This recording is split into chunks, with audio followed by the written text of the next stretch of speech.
Hi, good morning, everyone. We shall wait for another 2 minutes for other participants to join us in.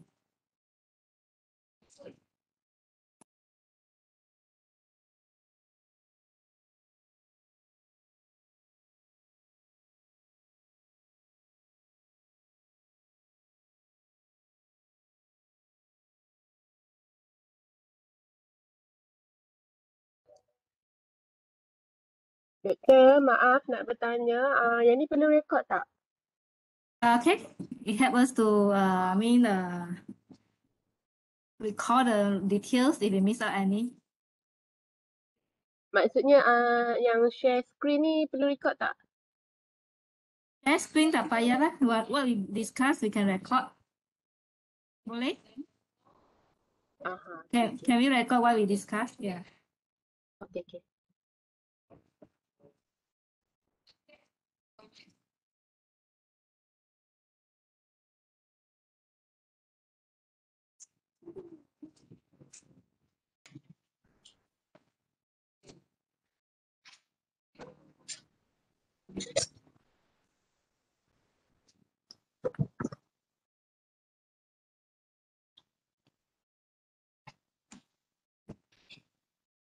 Okay, so good morning, everyone. Okay, thank you for coming to our World Cafe here.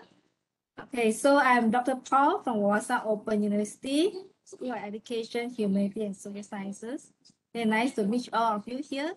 So today, this is the platform that we can share our opinions and our inputs, and it will be recorded, okay, because your inputs are so valuable here. So we have the reporter here to help us record what you have shared. Let's take this opportunity to share on the 5 topics that have been listed out. Okay. All right, so we have 5 topics here on Kepimpinan, Kesihatan, Kesehatan mental dan fizikal, Keluarga dan lain-lain, Libatsama, Komuniti dan Industri, Mobiliti dan Kerjasama Antarabangsa, Literasi dan Kewarganegaraan digital. Okay, we can feel free to share, okay, because this is a work cafe, relax ourselves and share what you think. All right, so when we share, if you feel comfortable, you may turn on your camera so that we have more interaction over here. Okay, all right. Okay, so our first topic here is on Kepimpinan, leadership. Okay, perhaps we can think about our own institutions. We come from different institutions, some from school levels, some from college level, some from university level, or some from ministry and so on. Okay, let's think about organization. What is the landscape of the current women leadership in our institution? Okay, do you think there are more males in the top management level, the decision-making level? If there are more males in the decision-making levels, do you think there is any issue? Is there a need to increase women leadership in top management level? Can I hear from you? Any one of you can feel free to unmute yourself and share your opinion.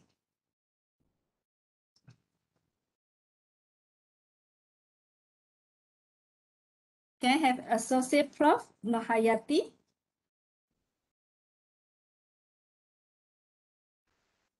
Hi. Hi. Hi. Actually, I'm thinking when you asked me the question, I was thinking, Yeah.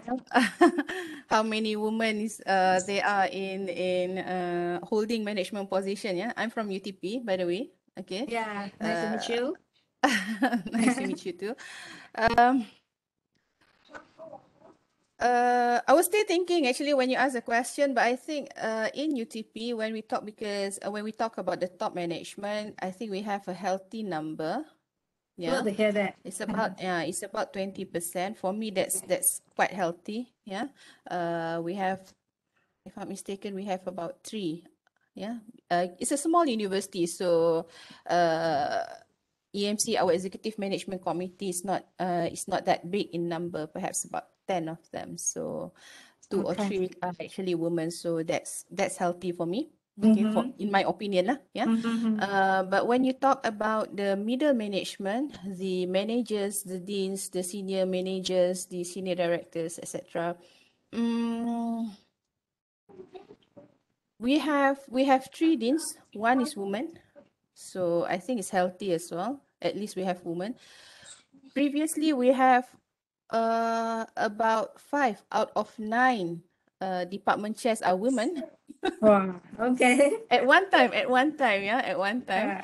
So it's very woman dominated at that time, but right now I think it goes back to mainly men. Oh, why is there To a answer change? your question, Why is there a yeah, change to answer. from 5 to 1? I mean, Not one. Okay. We have a few women as department chair. I can think okay. about. Let me think about it. Two out of 9 programs have women. Okay. So well, that changes. It happens. Okay, because in UTP the leadership is based on merit.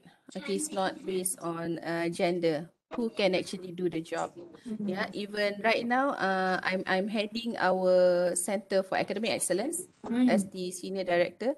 Wow. So that's why I said, in my view, for UTP it's healthy. Yeah, it's more or less, but it's not 50-50. Yeah, I don't think I can expect a 50-50 No, kind no. of situation. Yeah, but the number of women that we have holding management position in UTP, I think it's okay lah for now. Yeah. Good. Yeah. Even in Wawasan, our vice chancellor is a female as well. All right, that's Yeah. nice. Yeah.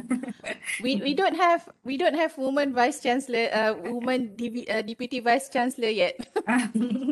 We have 3 deputy vice chancellor, yeah, DVC, all men. So, but anyway, women are holding, perhaps the more delicate, if I may call it that, yeah, delicate kind of position. The HR, yeah, is led by women, yeah. We have Center for Student Development, also led by women. Okay. And then my Center of Academic Excellence, also led by women. So that's why I say it's delicate area. Those like need to go into very fine details, right? With soft touch, yeah. With soft touch. Soft touch, yes. Gentleness, caring. Yeah. Okay. Thank you. Then that's good to hear there's no issue in your institution. Yeah, I don't think so, yeah. Good. How about others? Can we hear from others? Do you think there's any areas that we need to improve, and then any desire, future state that you hope that your institution can achieve?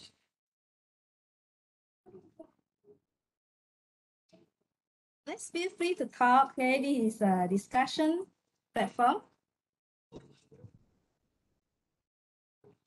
May I have a punctuating?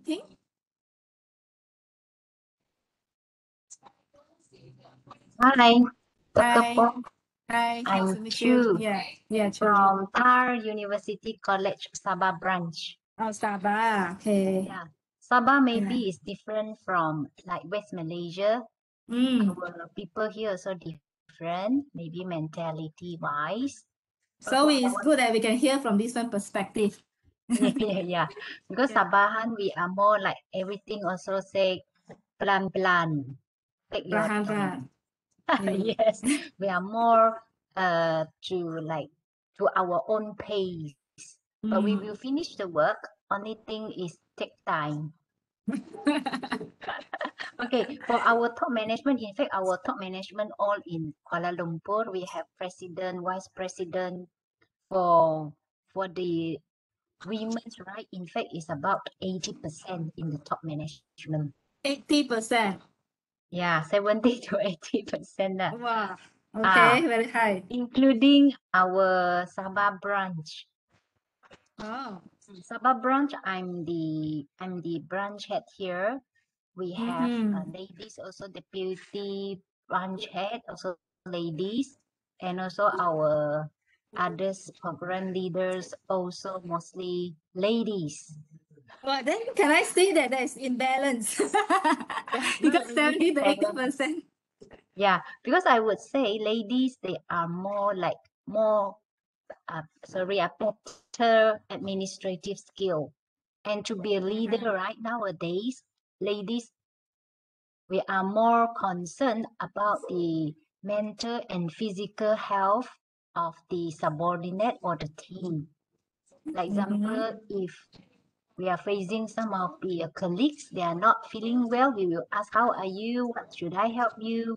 And so on. If your leaders is a male, normally they just, oh, are you okay? That's all. Then they will not talk further about yourself. So you will feel like ladies, they are more concerned. And when about during administrative works, also will be more details.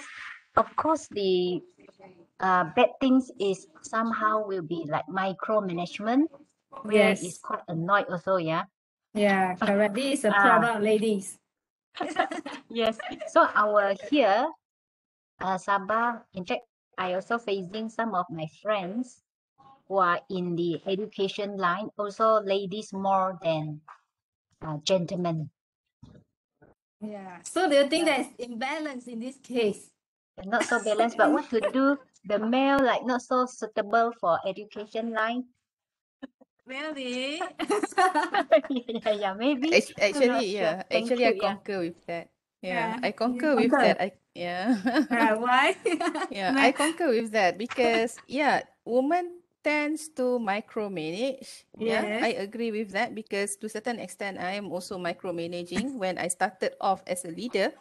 But at the same time, we have to think about developing other women or developing other people, yeah, our Yes. subordinates, so that yeah, number one, when we develop other people, we will have more time for ourselves.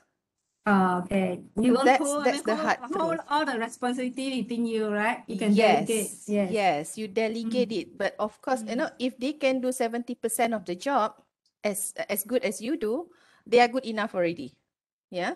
So that will free up some of our time. It's easier said than done.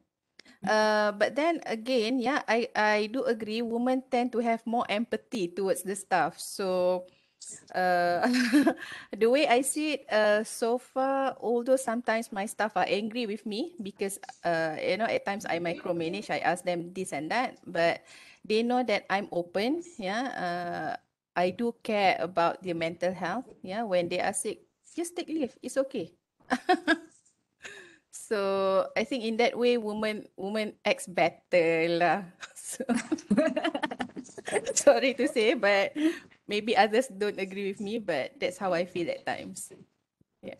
Yeah, because I think both of you are in the position to lead the organization, so you can feel. May I have other opinion? Other people's opinion? Do you agree with that? Women can do a better job in leading educational institutions. Because in terms of education, we need to be more empathy, we need to have more caring, we need to be more dedicated.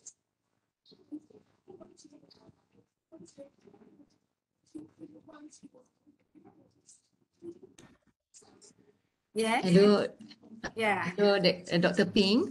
Dr. Paul. Yeah, Oh, Dr. Pon. Yeah, Paul. Paul. Okay.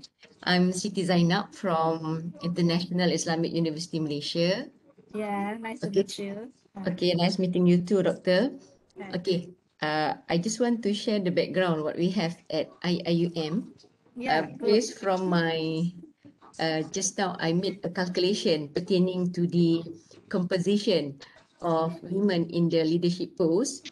It appears that at the top management level, women only representing about 11%.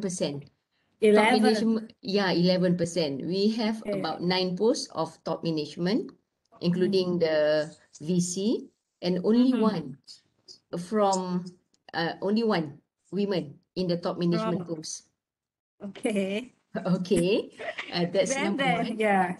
So we are definitely less represented. Okay, Yes. 11% compared to 30%. The Correct. national policies on women representative in the management. That one is at the top management level. at Mm. the deanship level, it seemed okay because out of about 13 faculty, we have about 5 women dean. Oh, okay. Okay, Yeah. so it stands for about 38%. Oh, good. Okay, 38%. So I think our wish list, a way forward, as you have mentioned in the first column there, what is your future wish list? Definitely, I think it's good to have women representation in the top management. At least we can increase it by 20%, if not 30%. Is there any plan, Doctor? Is there any what? Any plan to increase this percentage of women leadership? Yes. Any plan? Yeah, any action plan? Yes, I can see our VC right now, Tan Sri Zulkifli Abdul Razak. I can Aha. see From I USM. Yeah. yes, from USM. He noticed about this issue that women is less represented at the top management level, and he's moving towards that direction. I mean, he plans to increase the number of women leaders at the top management. So what are the plans? I mean, any solid action plans to promote this?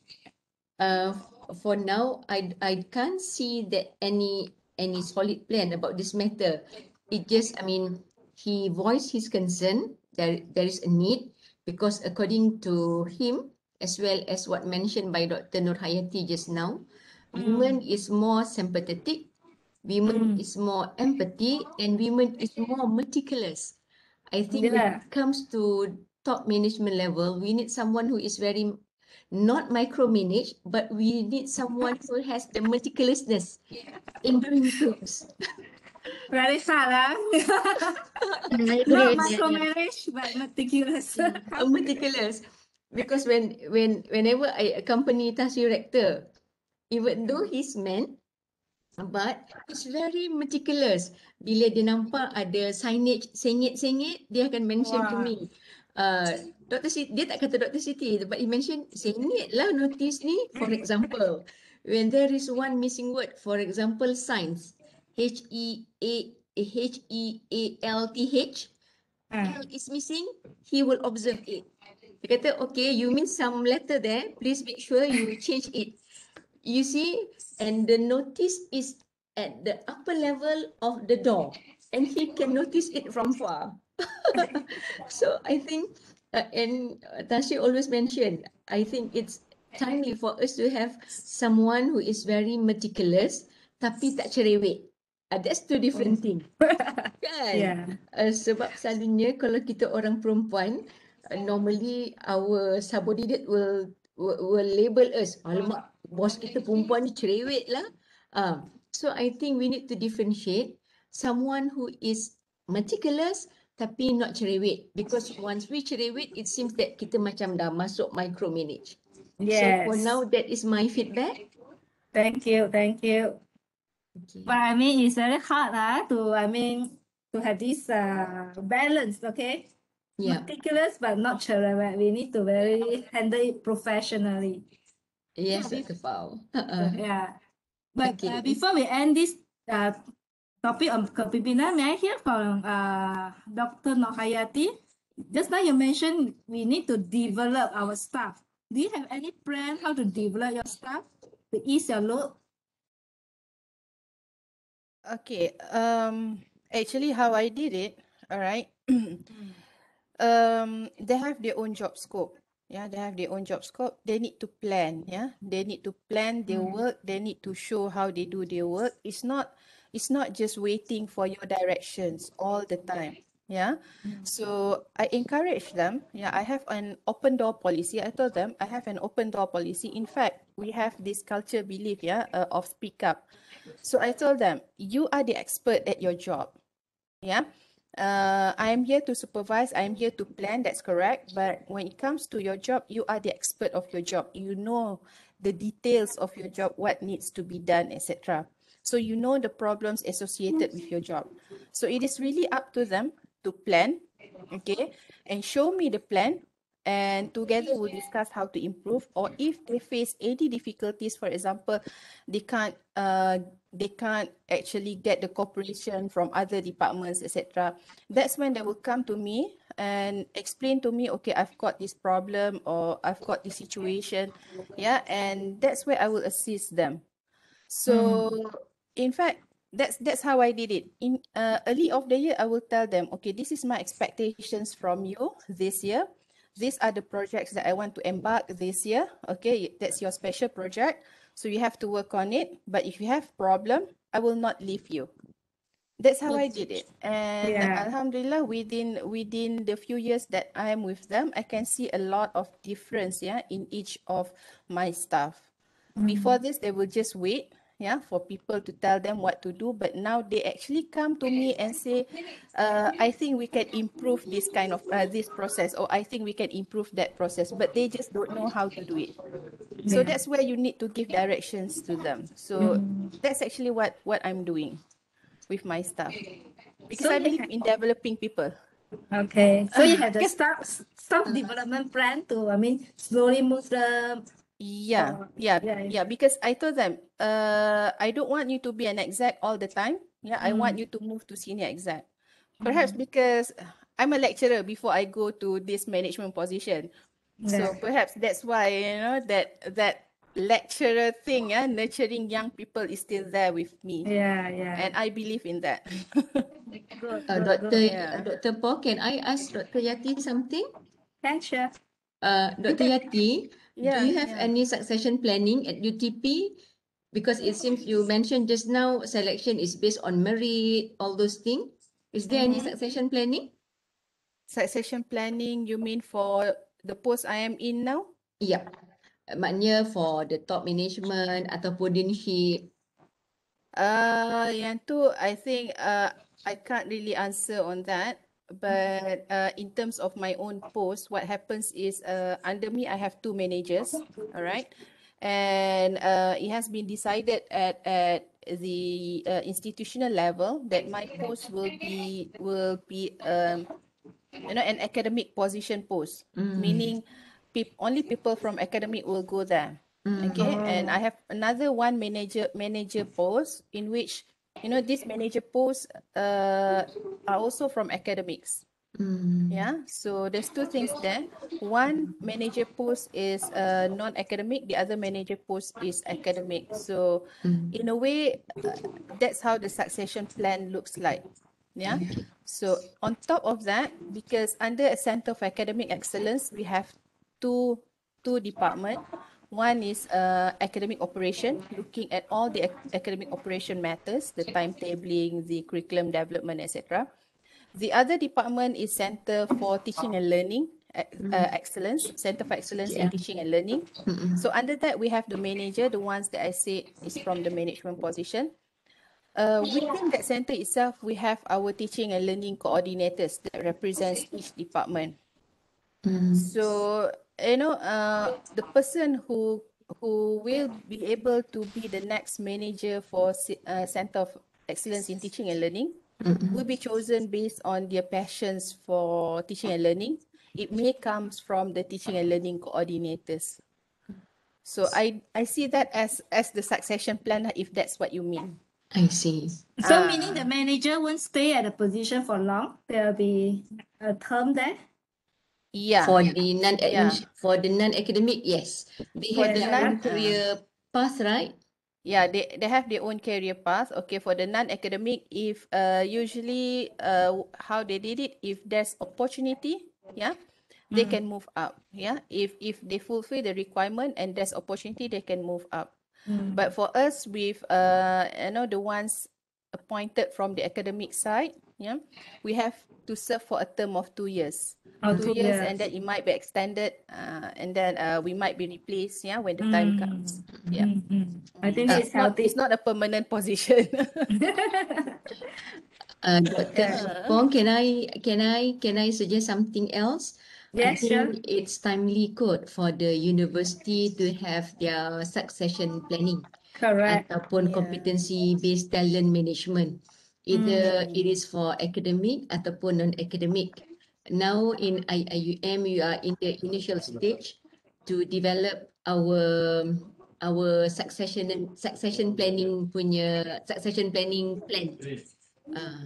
How do you all implement this succession plan? I mean, we just developed the framework. Means the framework for everyone in the university, whereby we have identified what are the core values, in developing the competency, we will focus on 3 competency. The first one is the core competency, and second one is the generic competency, and the third one is functional competency. What we aim is that for core competency, everyone at the university level, they must possess this competency. For the generic competency as well, we want everyone to have that competency. And then the functional one will be depending on the grade, on the nature of work. So I think just like what Dr. Nur Hayati mentioned just now, I think it's good for the university to move towards having competency-based talent management framework. It is in line with what AKEP is doing. AKEP is also having their competency-based talent management.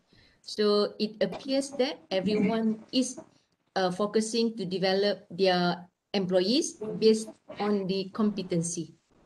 Therefore, it won't be any problem if the university wants to go towards choosing based on merit. Because sometimes, kan kat university ni, sometimes we say it is done on merit, but sometimes there are other factors too in making decision pertaining to selecting leaders at the university level. Correct. So is there a timeline for the framework?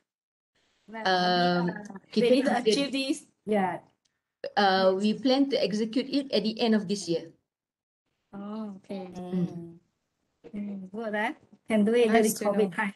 Yeah. Thanks for sharing, Dr. Siti Zainab. Okay, thank you. Okay, now let's move on to the next topic, which is kesihatan. Okay, kesihatan mental and physical, keluarga dan lain-lain. I think this is very pertinent to women in the workplace. Okay, as women, we know we need to handle a lot of tasks as multitasking. We need to take care of family. We need to take care of work. Okay, we need to take care of our household chores. We need to make sure our children are performing well academically and so on. Okay, and especially during this COVID time, okay, and just now Prof. Asma has said, the boundary becomes blur. Okay, very hard for us to set the boundary clear. It seems like we work 24 hours a day at home. Okay, so as a woman, okay, in the workplace, we are struggling the work-life balance, or so-called, like just now, Dr. Sharing said, there is no equal balance, okay, for work-life balance. What do you think? And how do you handle this work-life balance? Do you think there's an equal work-life balance? Or how do you handle the sacrifices that you need to make?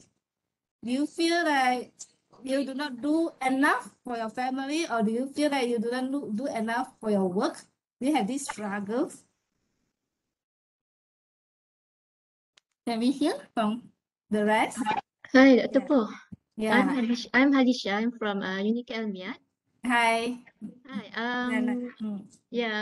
My area is related to aviation. Okay. Okay.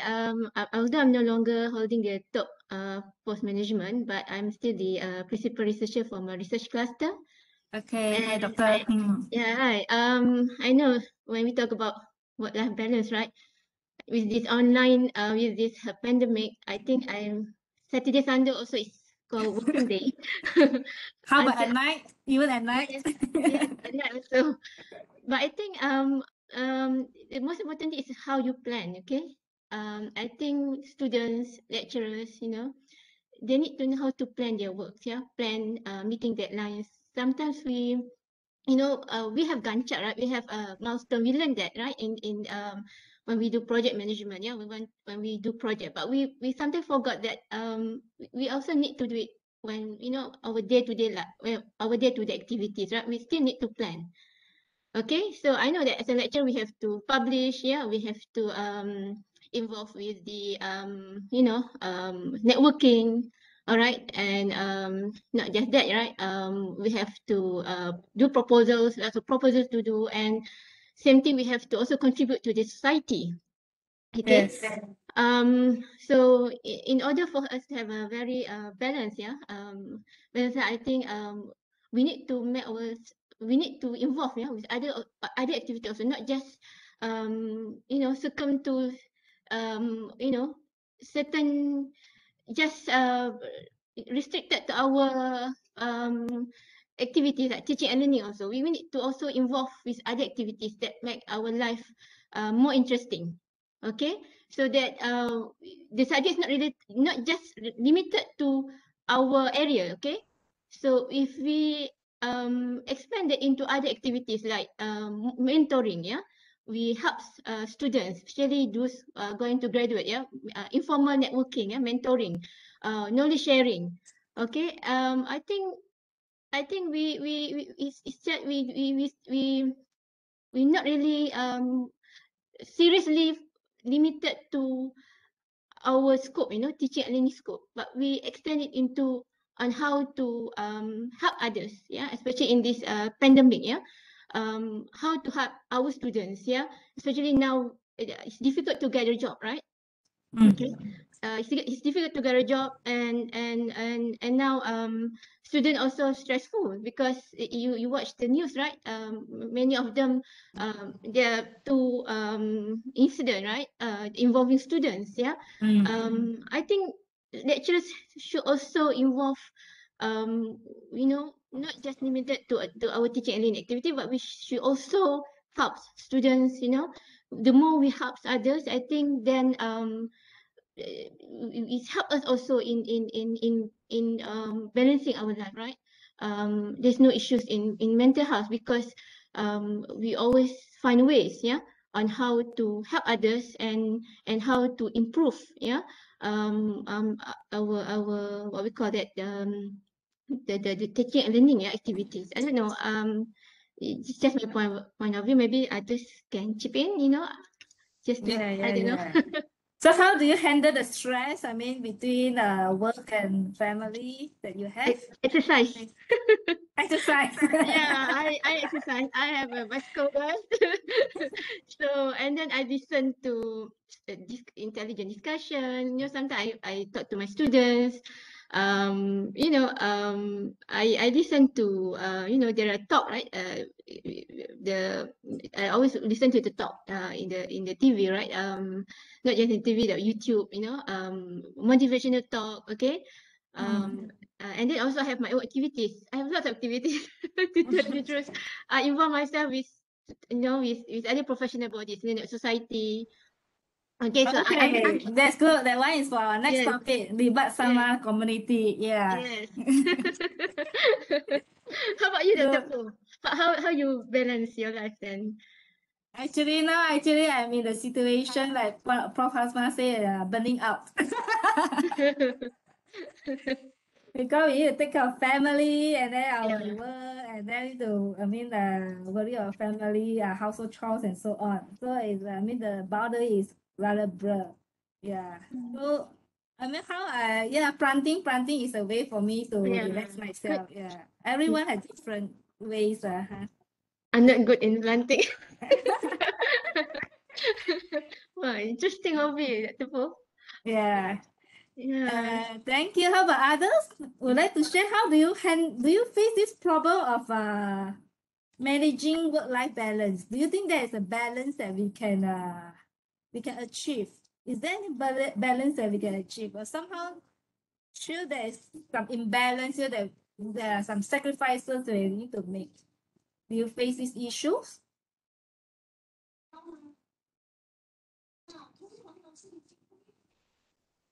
If I may, Dr. Po, somebody told me this once. Work-life balance is a myth. Never can never be achieved. But I think it depends on how one see it. And all right.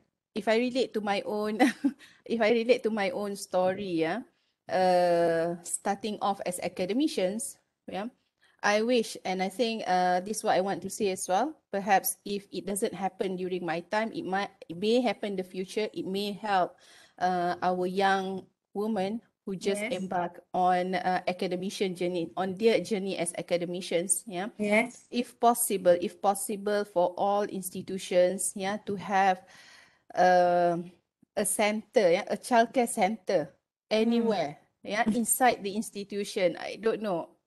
It might be a difficult task, okay, but I think and that is something that will help our young academician, our young women academician. At least one thing is off their mind. Yeah, Correct. one thing is off their mind because they know that the institution care for them. All right, the institution actually takes into account the work-life balance, help them in managing, yeah, managing their life, yeah, help them in managing the so-called work-life balance, yeah. They don't have to think about, at least when they are at work, yeah, they know that their child is under good care, yeah. So that's one thing that I think needs to be done lah at institutional level. It's not easy, yeah, because I myself face that problem, but lucky me, yeah, I don't know, maybe it's my luck. Yeah, I meet with lots of good babysitter. So whenever Yeah. I'm at work, yeah, I can just, I know that my child are well taken care of. Yeah, that's one thing. Moving into management position, I think it's good. Yeah, I agree with apa ni Dr. Siti just now. Yeah, you know, when it comes to training, it has to be made known to people who wants to join, yeah, who are interested to join management, whether they like it or not. It's like a triangle, yeah. The moment you join management position, you decide to join management position, that means you are sacrificing your personal life for others. Yeah. Maybe Yeah. it's for greater goods. Maybe you can call it for greater good lah. Okay. But essentially, when you are in management position, you are trading your personal life, your personal time with community time. I call it community time because you need to spend more time with the community. You need to spend more time, yeah, doing jobs, perhaps outside your working hours, yeah. Taking care of the jobs that your department is doing, your subordinates are doing. You have to you need time to review those kind of things. So maybe some are not aware of it. Yeah. So that's for me. That's why I say, in a way, I do believe to a certain extent, work-life balance might be a myth lah. It depends on how we look at it. Yeah. Actually, I feel the same. I feel the same. Yeah. It's a myth. I It's a try myth. to balance. I still cannot make it. Yeah, so we have to do more with the less time that we have lah. In other words, yeah, we, apart from taking care of other people's mental health, yeah, it is our mental health as well. Yeah. That's Yeah. why Dr. Hasina is talking about the students' mental health. Yeah, so at the same time, we need to take care of our own mental health as well. If not, how are we going to take care of other people's? Yeah. And I think it needs to be advocated, yeah, among our lecturers themselves, yeah. One of the reasons, this is my belief, yeah, it might not be true. This is my belief. One of the reasons why our students are having very high workload is because we as lecturers did not discuss among ourselves, yeah, at least within the group that are teaching the same group of students. Not many of us actually discuss and try to collaborate. Let's say I'm having project this month. Okay, so please don't give the students another project this month. You can take next month. Yeah, maybe I'll do project. I'll give project to these students for 2 weeks, so that other people should not be giving project to the students at the same time. Otherwise, can you imagine, yeah, 10 lecturers and all 10 are giving them projects at the same time? Of course, they will face mental health. Yeah. The That's a recent simple, cases. yeah. Yeah, that's a simple maths to that. Yeah. At the same time, of course, our student needs to be educated as well in terms of time management. If you are given the project on day 1, don't wait until day 10, 1 day before submission to do it. That is Yeah. also another thing. So there's a lot of factors there, actually. Correct. I mean, it's accumulative. Yes, it's a cumulative factor. Yeah. All right. Thank you. Thank you. May I hear for Adu as well? Let me see. We have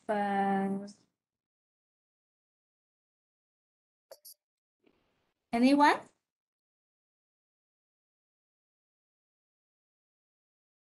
One Nosha Muhammad. One Nosha Muhammad. Can we hear your inputs?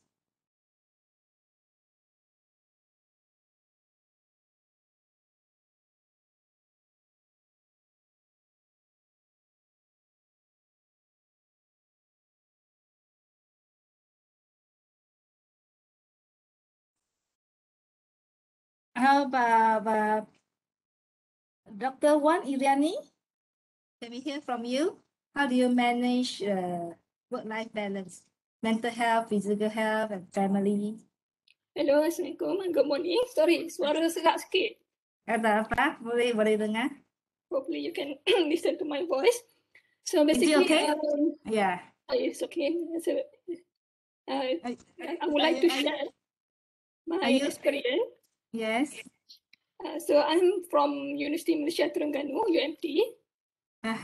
So yes, from my experience, it was too hard and very, very challenging. Challenging. Yeah, because sorry, swallow. Are you okay? Are you okay to talk? Okay, we'll try. If cannot, then it's okay because I feel you hurt your throat. Okay, never mind, just a little bit. Okay. Because macam in my case, because my husband also lecturer, so both of us are very busy, and because we know as a lecturer it is not easy career. Memang previously we thought as a lecturer we just give teaching, doing research, and so on. But basically, it's more than that. And we do a lot of things. And then because of that, definitely it's very challenging to manage, how to balance between family and career. So luckily, we have, like for my example, we have a good communication between our partner. So my husband, actually, he's a marine biologist. So he always go outside and the outstation and so on, go to island, diving and so on. So me more to lab work, more to molecular biology, something like that. So we need to play our role properly to have a proper discussion, how we can balance our time. And basically, we need to know how to prioritize our time and prioritize our task. And yeah, it was very hard at the beginning. I'm lucky because my children, they are bigger now. They're all at secondary schools. Okay, so good. I just recall what happened last few years. Masa tu memang tak ada maid, we need to do everything by ourselves. But at the same time, we have a lot of management works, and we hold many positions at the university, and at the same time we need to do research. That's what I'm. You need to supervise students and so on. A lot. Yeah. That's right. And then now, if we try to connect what's going on today, we have a lot of online teaching, online meeting, and so on. It's getting worse, actually. And again, getting worse. Why? But the most important thing here is how we prioritize our time and have a good communication between our partner and our children. Sometimes we need to give explanation to our children, give them the real situation, what's going on. So at least they can get some understanding and from our position, our We need support for our family. Yeah, we need support for our family. Yeah. Yeah, that's the way I can say. And luckily as well, we also teach our children how to do their own works and how they can. Yes, how to be independent. So that's Right. that's the important thing. We need to know how to prioritize our time and our jobs. That's the key point that I can share today. Yeah, Right. thank you, Doctor. It's very practical advice that you give to all of us that you have experienced all this in the past. Yeah. I think communication with your family is important. We need understanding from each other. Okay, not blaming each other, but we support each other through this difficult phase. So that the sacrifice won't lead to the harm, okay, to our family, but it will make us be more bonded with each other, and then we can support each other more, okay, so that we can manage our time. We can manage our tasks well. Okay, each of us also have our own tasks. Husband have husband's responsibility. Wife have wife responsibility. Children also have their own responsibility. So I think, yeah, family support in this time is very important, especially during this pandemic period.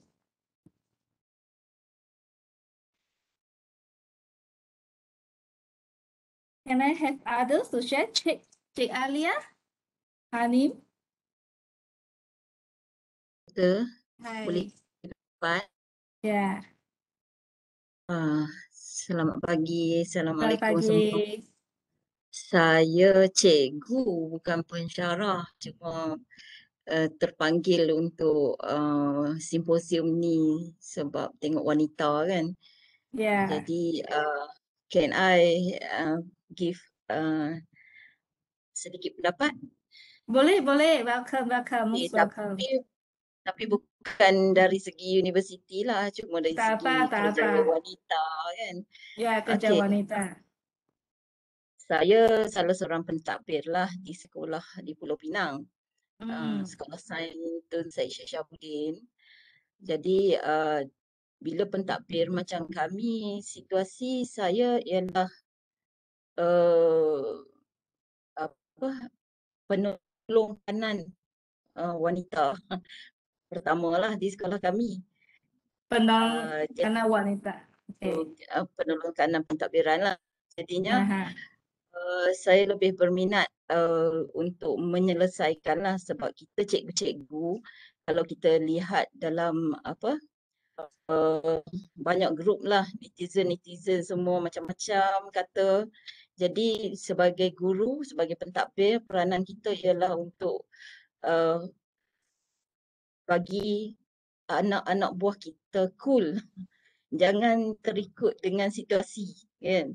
Jadi jika kita nak anak-anak buah cool, jadi cikgu pentadbir kena cool jugalah. Pentadbir tak boleh nak melatah dengan cakap-cakap netizen, ataupun sebagai pendidik kita kena didik diri kita dululah. Contoh di sekolah kami lah, cikgu wanita lebih ramai dari cikgu lelaki. Jadi kebanyakan kalau caring memang cikgu wanita lah. Bermakna kita sesama sejawatan kan, staff, kena selain dari family support, kena kawan-kawan juga memainkan peranan, sebab tak semua cikgu boleh survive manage keluarga dengan kerjaya. Sama kot dengan pensyarah, dengan student kan. Jadi kita lihat sekarang ni ramai yang kata stres sampai tahap nak bunuh diri kan. Jadi kita tak mahu tahap tu, sebab kita dalam bidang pendidikan sepatutnya mendidik diri supaya jadi lebih baik. Tapi apa yang berlaku dengan masalah sebegini, masing-masing saling menuduh. Kan? Yes. Jadi dalam kalangan komuniti kita lah sebagai yang berkerjaya perlulah ada sokongan sesama kita. Jadi itu sajalah pendapat saya. Semoga kita sama-sama boleh hadapi suasana kerja dari rumah. Okey, terima kasih. Terima kasih, Puan. Yeah, I mean, what you highlighted is very important as candidate educator. We need to set a good example of knowing how to manage our stress.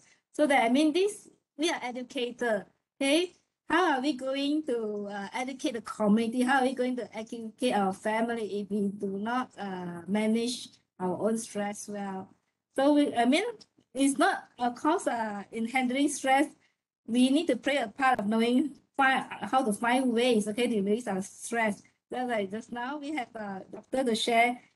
She listened to a lot of talk, okay, any motivational talk and so on. Any hobbies can help us release our stress. At the same time, we need support from the family, and also we need to know how to prioritize our job. And of course, if hopefully we can have support from our institution and childcare center, okay, then it'll be good that it ease out our worries. Okay, thank you for your sharing. Now we move on to the third topic. It's about Libatsama. Okay, Libatsama dalam community dan industry. So as women, okay, professional women, apart from taking care of our job and also our family, do we have the opportunity to contribute to the society? Do we involve in any NGO, okay, to contribute to the society? Any platform that you think we can contribute our skills, our knowledge to help build the community to a better environment? Do you think women have the same opportunity to be involved?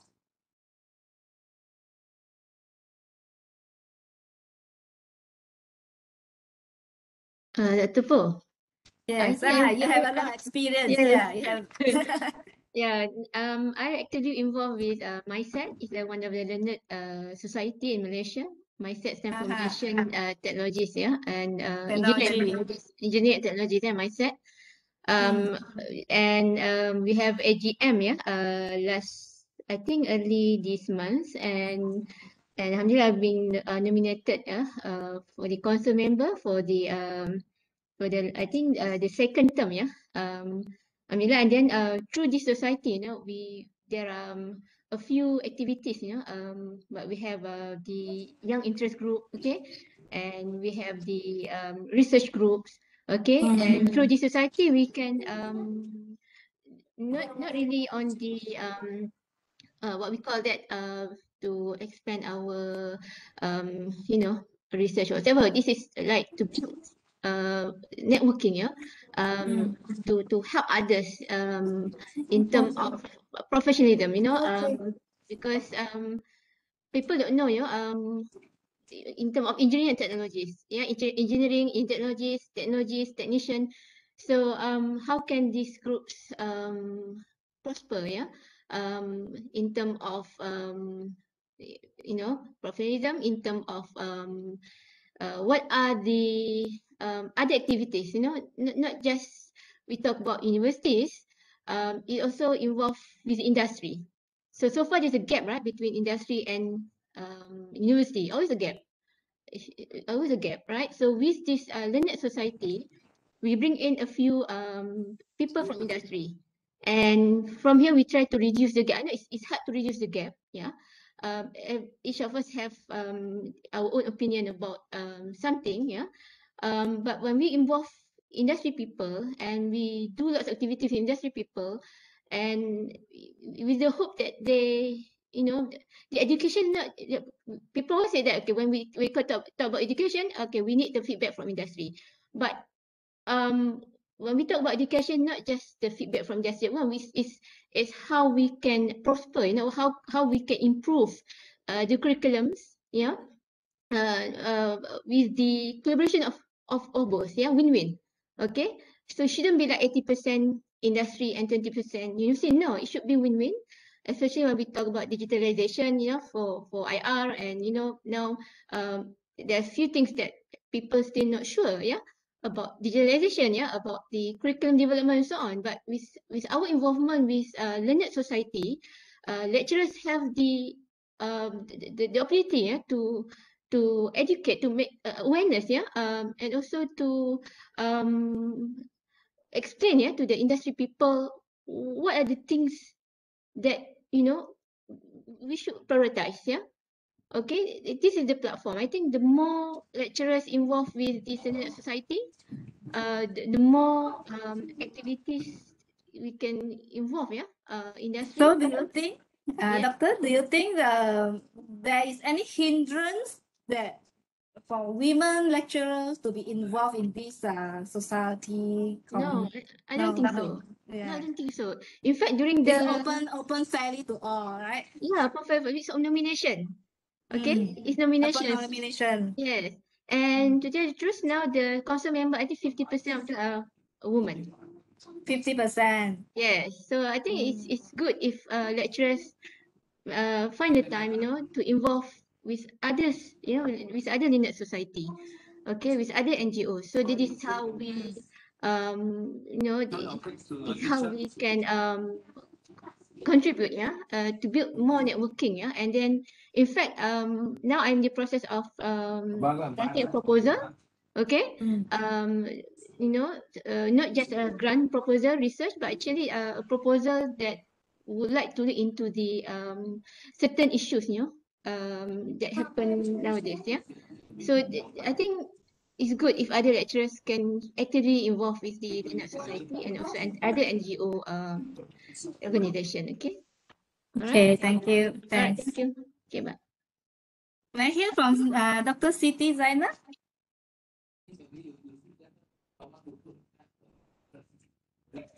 Thank you, Dr. Paul. Thank I you. mean, as far as I'm concerned, pertaining to Libatsama Komuniti dan Industri, there is no issue in terms of women involvement. Sebab I can see there are many activities being conducted at the university level, and I can see when it comes to Libatsama Community, dia ada 50% involvement daripada lelaki dan juga ada 50% involvement daripada perempuan. So I don't think there is issue in terms of Libatsama in terms of community. I'm not talking to the industry because industry is different. Okay, so the way forward is that I think we need to involve kita punya academicians, those at the university to have more community engagement punya activities. Because of what? Because I think it's timely for us to make our presence at the university level being felt by the nearby community. I have the opportunity went to Oxford. So dekat Oxford Oxford dia dalam bandar, and university dia ada mix, ada pekan dia is there, all is there. So it means what I want to say here is that we want our community to feel our presence, and our presence give impact to them. Kita tak nak lah kita jadi universiti tapi bila kita keluar je daripada pagar of the university ada orang susah di sana. So I think what I want to emphasize here, and another example, I went to Gontor, University Darul Iman, if I'm not mistaken, at Indonesia. I think what I want to say here is that they have a very good ecosystem whereby orang yang menjual roti to their students are their lecturers. They are giving the opportunity for their lecturer to have a business so that the roti tu diorang jual balik kepada students untuk makan. So this is the kind of ecosystem that we want. Maknanya the lecturer, and untuk yang masak for the students, untuk masak makanan di asrama also, it's handled by the lecturers. The lecturers is entrusted, okay, now I want you to cook for 2,000 students, okay? Apart from teaching, you need to, definitely dia punya teaching workload tu is reduced. Okay. But he has to do more service macam masak, but then ada rewards definitely to that lecturer. So this is the kind of ecosystem I think that we need to promote lah. But I'm not sure to the university level macam mana nak buat. But this is what happening at University Unida Gontor at Indonesia. How's the response there? Are the lecturers there happy to do this? They are so happy because I mean this is how we tap their passion in doing things. Maknanya the lecturers minat untuk buat something. Okay, now I entrust you to do certain things, tapi dia punya weightage of community engagement dengan teaching, there must be arrangement lah. Tak boleh lah kalau kita expect dia untuk mengajar 12 credit hours per week and then dia kena masak, there might be another problem. But this is what mental problem lah. Banyak problem. I think this is kita keluar sedikit daripada the norms that we did in Malaysia. Because normally in Malaysia, when you teach, you teach. When you do research, you do research. But I can see the example when I saw at Gontor, I mean, they are given the opportunity. And at Gontor also, Unida Gontor, they have their hotel. Okay, hotel. The 3-story building hotel.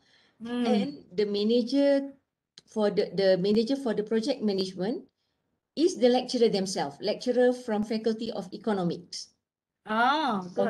They can put what they learn into practice. Yes, into practice. Now you have the knowledge, you have the theory. Now can you manifest that in terms of reality?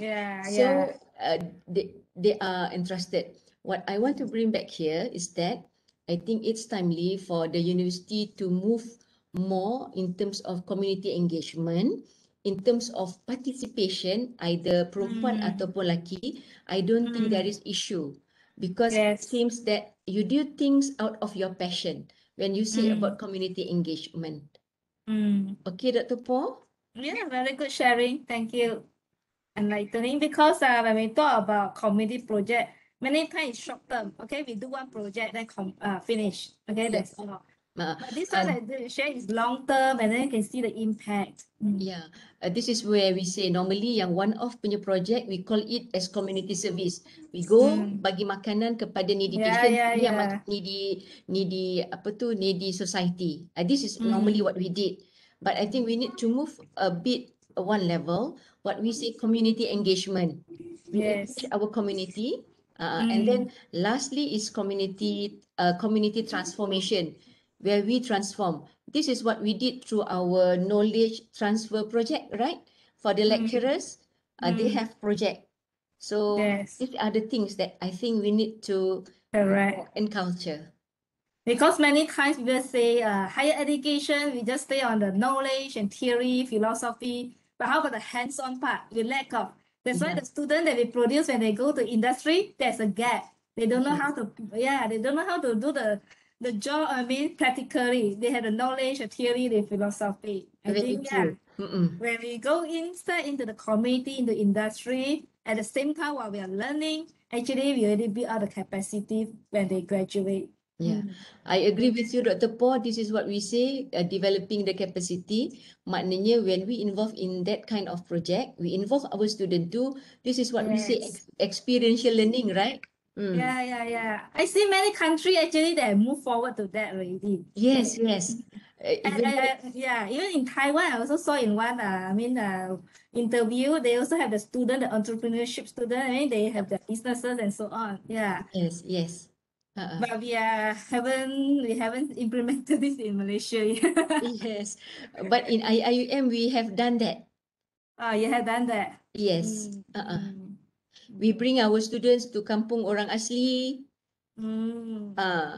Jadikan orang asli as kita punya adopted kampung. We develop them. Kita buat air untuk dia orang macam-macam jugalah. For long term one, right? For long term. Yes, for long term.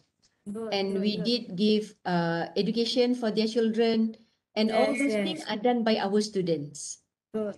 Because many times we do just touch and go, okay, finish. But long term one, I mean, the impact is bigger and greater. Yes, this is Yeah. what we say. We want to promote inclusiveness. Yes, So good. these are the activities or intervention that we need to introduce at the university level. I mean, regardless of gender, okay? Yep. It's open to all, yeah. Yes. Thank you, thank you. May I hear from others as well? What do you think of our involvement in community and industry? Do you think your institution have any plan to involve in this? Okay, Dr. Paul. Yeah, hi. Okay. So, Okay. Thank you for sharing, though your throat is not comfortable. yeah, but I love to share about certain things that maybe you can get benefits together. Lecturers like that, huh? Okay. Always. Okay, in terms of how we can share knowledge with our society and also industry. Yes. From my experience, they actually quite professional. Professional. Because dia orang tak akan tengok you lelaki ke perempuan. Yes. Selagi you expert in your field. That's the main point lah. Selagi you expert in your field, then they will look at you. Will look at you. Jadi the issue here is how academician they need to show their expertise beyond their academician work. Bukannya kat dalam lab saja. Even in my case, I'm from more to molecular biology, more to medical study. But I managed to engage with society and also industry. Dalam kerja saya kaji pasal honey, madu. So saya memang masuk sendiri dalam hutan. Saya masuk hutan cari madu bersama orang kampung. Okay. So we harvest the honey together. And then I will use the honey to study the medical effect of the honey in the lab. And I share the findings with the society. Oh, very good. Yeah. Then we have a sharing session with orang kampung. And I also become as a angle to connect between society, penternak with industry. So we can help community penternak semua tu provide them our findings and help them to increase their products and engage them with industry. So kita boleh jadi orang tengah lah. Yeah, I mean with the knowledge that you have, the skills that you have, you bring the quality higher. I mean to a higher level. Right. Yes. Yes, right. So we can give scientific data inputs to products. Then we'll gain more confidence level among the industry, and then we can sell the product in good quality. Yes. This thing. So this this one you have to transform. You have to transform the life of the penternak as well. Yes. So far, so many of them now, some of them they improve their income already. Yes. From 8 to 5,000 ringgit per month because they have a proper training to do the practice based on scientific. You train them to become professional. Yes. And luckily, we also involved with policy making and policy maker. So we help the community industry by engaging, by discussing with the authority like Kementerian Pertanian dan sebagainya to help keep more funding. Yes. To become boleh jual lagi banyak lah. So something. So actually, we can do a lot. Yes, I can see. We need to be creative. Yes. Creative, how to translate our research in the lab, in the university, to the society and also industry. Very good. Yeah. We not only confine our knowledge in writing papers and all these things, right? Yeah. Beyond that. Correct. Very good.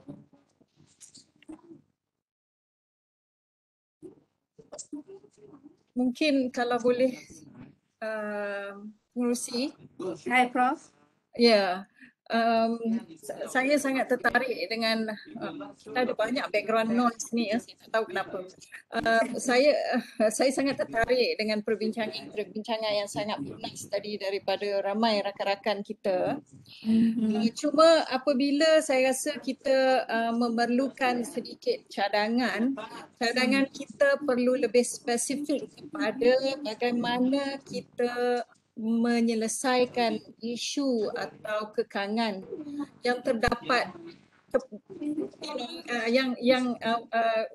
wanita hadapi buat masa ini, kan?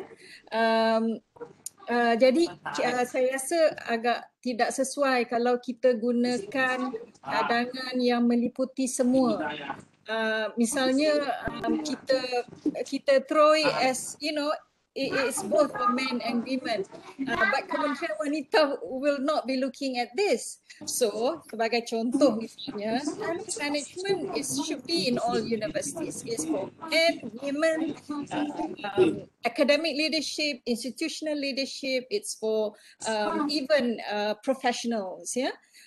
Tetapi dalam talent management, apakah elemen yang boleh dimasukkan yang memberi sedikit edge kepada women, since kita nampak, you know, kurangnya terserlah leaders, women leaders dalam sesebuah institusi. Misalnya tadi dinyatakan women leaders, women ni banyak sangat tentang nitty-gritty dan sebagainya. So how do we build women to become bigger picture? How do we give that skills of bigger picture? Adakah we need a specific training for women? You know, these are the kind of things saya rasa itu yang kita nak keluarkan supaya dia lebih menjurus kepada seminar wanita itulah, ya. Begitu juga kalau semua training, semua orang akan perlukan training sama ada lelaki perempuan untuk menjadi leaders. Tetapi kita pernah lihat tak, sebab banyak orang komen, alah tak sukalah bos wanita. Apa kelemahan wanita dan wanita harus menerimanya. Misalnya kita kata, oh bila dia jadi leader dia berubah, dia jadi terlalu pilih kasih atau dia dah tak suka wanita, dia suka lelaki. Jadi benda-benda ni harus kita nyatakan bahawa ini adalah kelemahan wanita dan ini adalah benda yang kita harus tambah baik. So misalnya ada latihan mengenai pembangunan kompetensi wanita dan weakness, benda-benda kelemahan-kelemahan yang harus kita atasi. Sebenarnya sangat penting kita menerima bahawa ini adalah kekurangan kita. Begitu juga apabila kita terlibat dengan aktiviti penyelidikan atau khidmat tadi. Saya rasa bukan kita tak buat khidmat tu, tetapi isunya adalah how to be seen. Bagaimana orang nampak, oh seorang profesor tu dia jadi public figure because khidmat dia tu menyerlah. Sebab bila kita cari pemimpin, oh tak kenal lah dia ni, tetapi kalau kita sebut nama Samsul Amri, sebut nama semua ni kita kenal. Ya, Tan Sri Zul kita kenal. Kenapa? Because they are public figure. So khidmat dia peringkat dasar ke dengan industri tu dikenali. Mereka lebih kenali. Jadi inilah caranya. Apakah cara kita untuk menjadikan wanita lebih terserlah apabila dia memberikan khidmat? Saya setuju tadi balik-balik kepada bidang kepakaran itu. Tetapi apa caranya tu yang kita fikirkan, ya. Saya rasa itu lebih menjuruslah kot kepada apa yang perlu kita nanti. Terima kasih, maaf. Okay, thank you, Prof. Thank you, Prof, for your input. Yeah, so Prof has suggested in a discussion we should direct more to women. Okay, since women have involved so much in community services and projects, what do you think? How can we increase our visibility in the community so that people will know, okay, we have contributed in our position?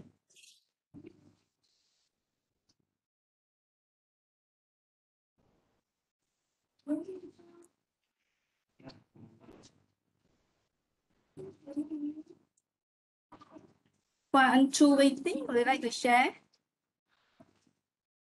How do you think we can increase our visibility? Okay, to be in the community.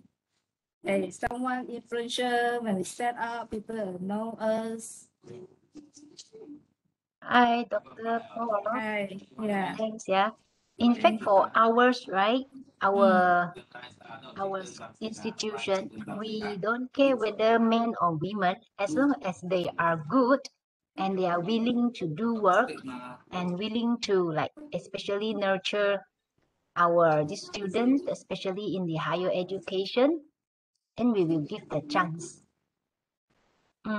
So in terms of this one training, right, is also we are emphasize. We make sure all the staff, including men and women, they will go for training from time to time. We also look at the aspect whether you are in academic or you are in administrative side, then the particular training will be given. For our lecturers, they will be given the teacher teaching workshop. We have few modules they must finish, then only they will get the certificates at the end of the day. How about involvement in community so that the community will get to know about? Yeah, for community, right? From time to time, we also have something just now they share. We have one community service sociology. Every year we lead the students and let the students be the leader, but the staff or the lecturer, we will advise the students. Then after training, like more to like we teach the children, our own student how to show their capability. Like example, teaching the kids. We have one project. We will go to the primary school outskirts, more to those not the city area but urban area like kampung. We will teach the kids how to do the recycle campaign, how to educate their parents to study together with the children, and how to be grateful and appreciate their family members. So this is all the values we would like our student, the university college student, to share with the kampung school parents and also students for about 5 days. But due to pandemic, right, we have stopped for 2 years. Otherwise, every year we will have this community service for 5 days every year to the kampung area. And apart from So that, is right, there we any also sorry. So is there any sorry. plan that you like? Is there any plan that your college has for the lecture to train the lecturer on this, so that like for example, training the lecturer to be more involved, and then the kampung people will get to know the lecturer, the particular lecturer, and so on. Any? Yeah, we have, as long as we assign the lecturer, they will take turn to be involved in the project. So they will learn from whatever they are doing. And now also we are emphasized on the 21st century soft skill. Because soft skill, not only the students, they need to learn. Because soft skill, right, not only they study, they need to learn the soft skill to prepare for their future career world. So nowadays they mostly talk about the communication skill lah, technology, digital skill lah, like problem solving, emotional intelligence, entrepreneur skills, and teamwork skill. All very important. Even though students they are young, but our own lecturers including our women's lecturers, they also need to learn so they can transfer this soft skill to our students as well. So the involvement of the ladies academician also very important. Yeah, so I think we need to think about any workshop that we can train our women lecturers in translating all these soft skills to actual practice. Thank Okay, you. thank you. Okay, let's move on to Dr. Paul. Yeah. I think I tend to agree with what Prof. Dato' Norzaini mentioned just now. Yeah. I think our platform here, we need to suggest something which is related more to women, because our focus is Simposium Wanita dalam pendidikan tinggi.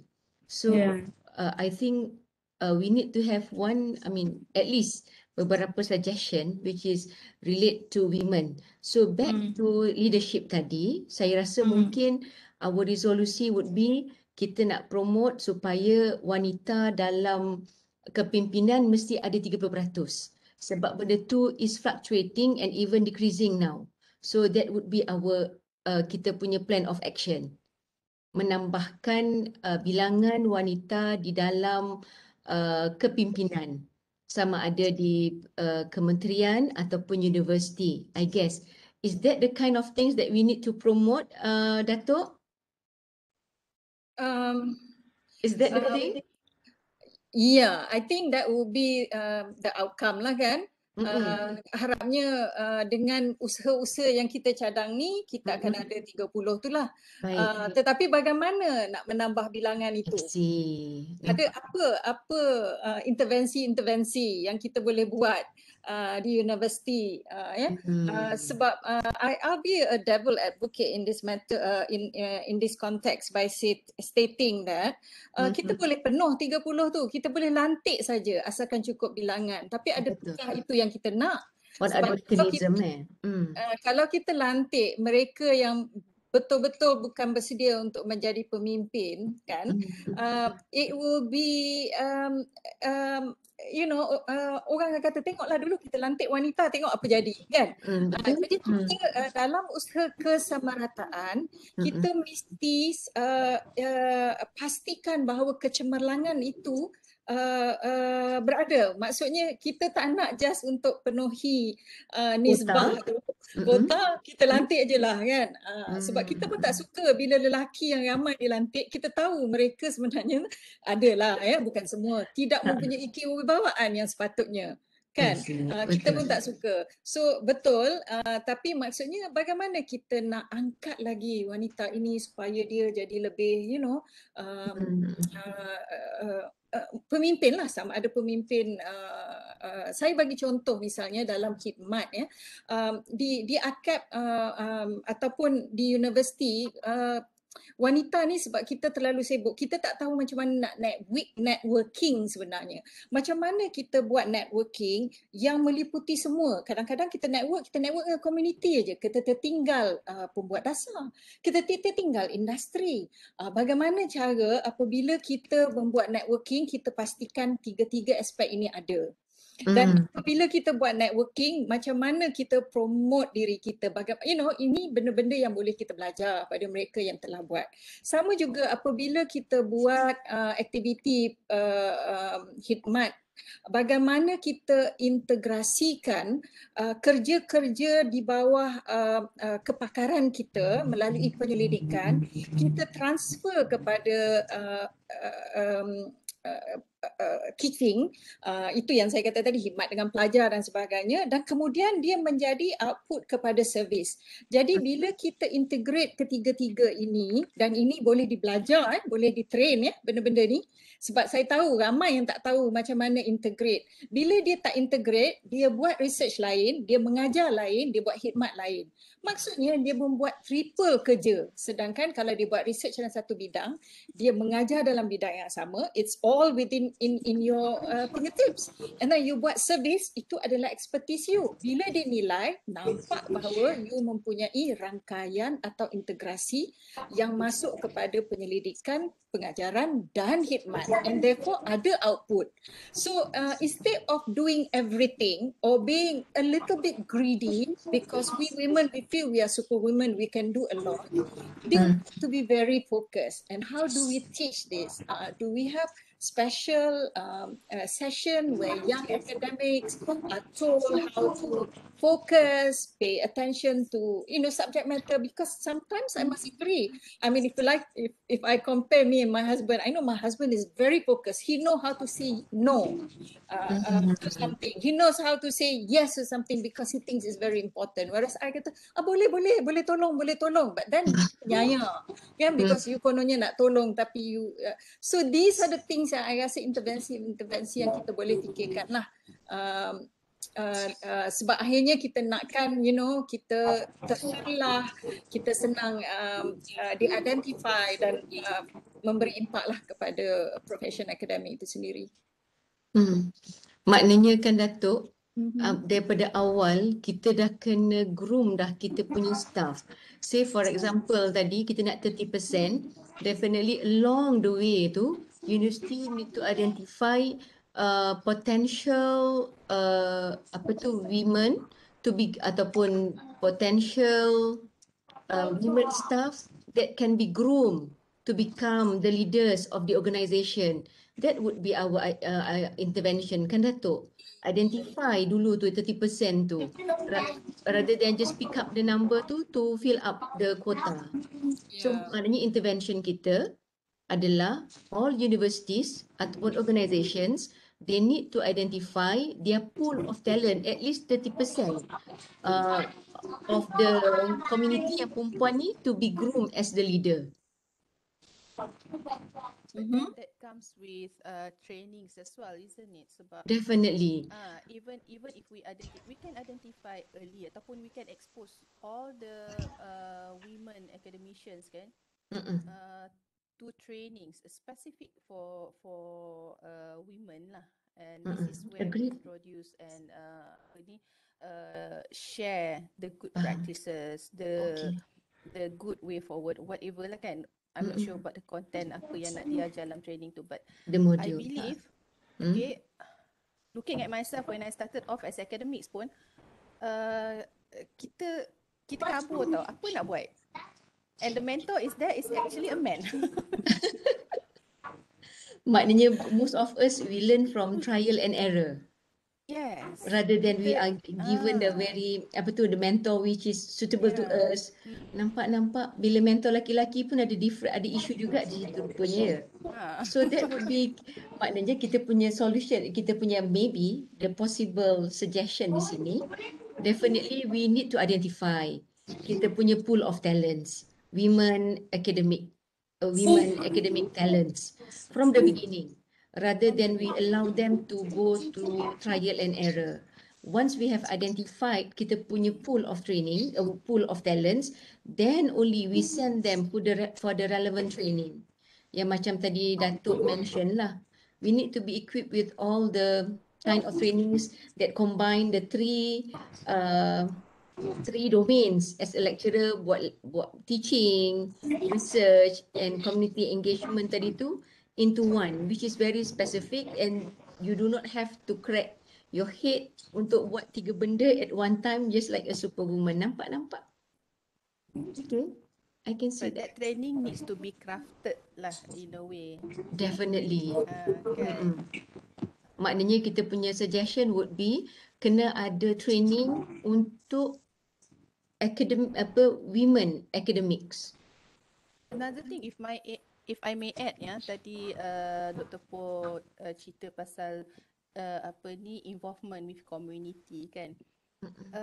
I believe sebenarnya ada banyak inisiatif yang our women lecturers or women academicians did tapi tidak diketengahkan. So very true. Mungkin kat sini yang kementerian kena mainkan peranan.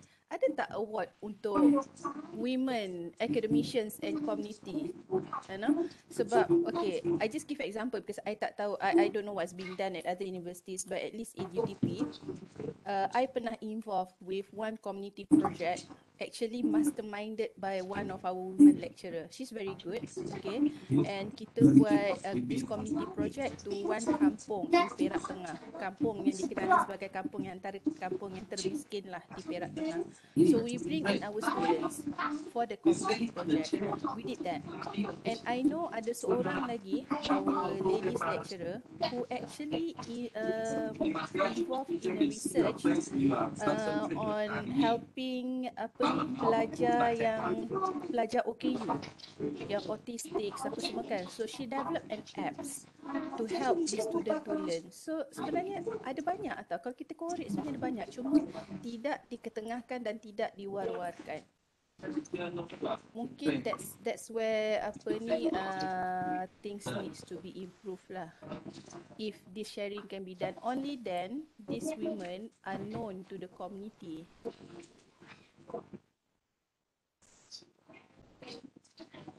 I think now kita kurang promoting kita punya women leaders. Yes. Yes. Kita banyak sebenarnya yang capable kan Datuk kan. But offhand sekarang ni bila kita kata siapakah women leaders in Malaysia, kita mungkin nampak Datuk Jamilah Mercy, only one. not more. Datuk Asmah lah now bila masuk kat UIA ni kami nampak lah Datuk Asmah. So I think it's timely for us to project more on women punya. Kita kena ada Women of the Year, I guess. Kalau ada L'Oreal Award tu, kita kena ada Women of the Year ke. It's Any platform, do you think the platform should be from the institution? I mean, to have this award, the recognition, platform. Ministry of Women, definitely. At national level, at university level, and I know ada one lecturers from UTM who is known even in the US. Tapi local orang tak kenal. I see. Those kind of things, and she actually managed to bring a conference that is always done in the US to Malaysia. Pun orang tak tahu. So where is the avenue for the nation untuk ketengahkan bakat-bakat yang terpendam ni? Bakat tu sebenarnya ada. Are we not recognizing our talent, our women talent? So how should we do? I mean, to have this platform to promote these women's successful achievement. How can we have this platform, to promote? So that you award will lah kot at national level. I'm not sure kan. Do we have award? These are award in university level first. I mean, maybe. Boleh. Do we We can propose this. Excuse me, if I may say something. Yeah, sure. Okay. I'm Alia. I've been listening to all the really brilliant and amazing stuff since morning. It's just a lot of things that I've learned so far. And I've been listening to like everyone in the group talking, and it's really, a huge eye opener. It's something that I'm really interested in. But, just to actually, I have a question. In fact, actually, when Dr. Nurhayati just now mentioned like why, all this amazing female academicians with like amazing achievements and accomplishments are not recognized. I wonder actually, what is the case? And perhaps, just thinking out loud, kind of like perhaps because there is no audience for it, perhaps. Like in order for us to acknowledge someone, to celebrate someone as a public figure, then the public has to welcome this person, right? So perhaps, it's because it is not something that is expected from women to come up on stage to become like, like Professor Ulong. We have like, I think I saw from the statistics earlier from Dato. So perhaps it's not something expected of women, so there is not really an audience. And perhaps even among us, for example, I think perhaps it goes back to the fact that we, unfortunately sometimes don't celebrate our own, achievements among ourselves, among women. So we don't really tend to do that. So if perhaps, with a symposium like this could kickstart like a more like a larger group of like female academicians celebrating each other. And if one person achieves something and everybody else has to make noise and celebrate it and put it up on social media, it's not just like perhaps a one-off thing where Kementerian give an award and it comes out on the newspaper and tomorrow it'll be forgotten.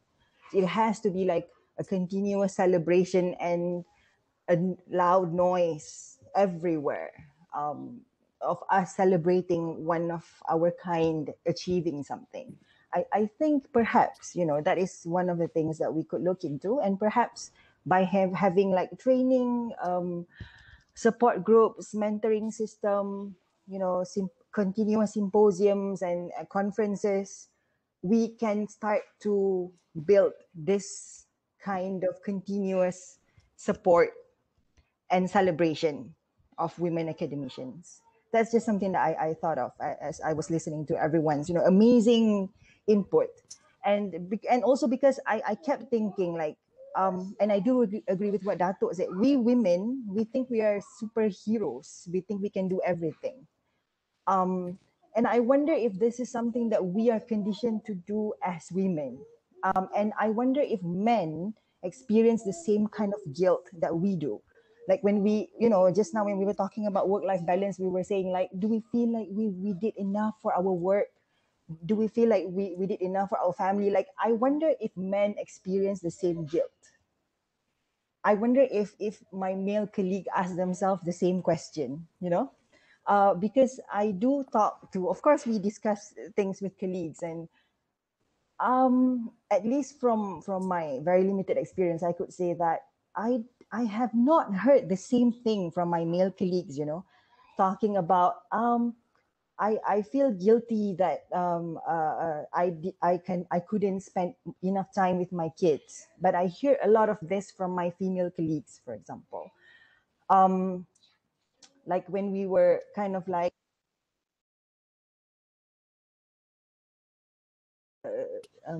practice work-life balance at home, working from home, doing all the tasks that we have to do, and delivering online lectures and tutorials. And I will hear my female colleagues. Of course, we share a lot of stories and how we try to manage, do everything, and still feel guilty about it. But my male colleagues usually would just say something like, I feel that my kids sometimes interrupt me in the middle of class, and then I will tell them to go to their mother. That's like the maximum that they will say. So yeah, I wonder about all these things, and I wonder if we could offer more support in terms of like reducing the amount of things that women should worry about once they are at work. Once, because I do understand, like for example, just now Dr. Wan Iriani, and all the others doctors as well were talking about, we have to teach, we have to do research, we have to do all the things that we are required to do as academician. Then I think, of course, as women who also worry about family a lot, it kind of adds on to our list of worries as women, and that's very natural. And even if, let's say, we are talking about like how do we relieve stress, and by engaging ourselves in like extra activities, exercising, planting, drawing, or things like this. But if we barely have enough time to give to work and family, so where does even like personal time comes in? I think that's a bigger question here. And I think we are, just like listening to you guys talking about like I'm burning out, like surviving on, I think it's very common sentiment that is shared across, I think, the country, or perhaps even around the world. So yeah, perhaps more support in terms of like reducing the number of things like women should worry about, which was exactly, I think, what Dr. Rohayati mentioned just now, something about child care support that perhaps can be offered by organization. I think that would be something that is really, really helpful. Having like childcare, having schools for children that is nearby campus, then the mother would feel, less worried about these things. So yes, those are some of the things that I've been listening to and kind of like thinking about. Thank you very much. Thank you, Dr. Alia. Yeah, I mean, summarize our discussion. So we can see overall, we can see the issues that we face and then what we should head towards too. Okay, we have about 20 minutes left. Can we consolidate our action plans for each of these topics? Okay, so I think for leadership, just now we had mentioned about framework. Perhaps we should have a competency framework, okay, to like just now, Dr. Siti Zainab mentioned in UiTM, yeah, this framework to identify the different competencies areas.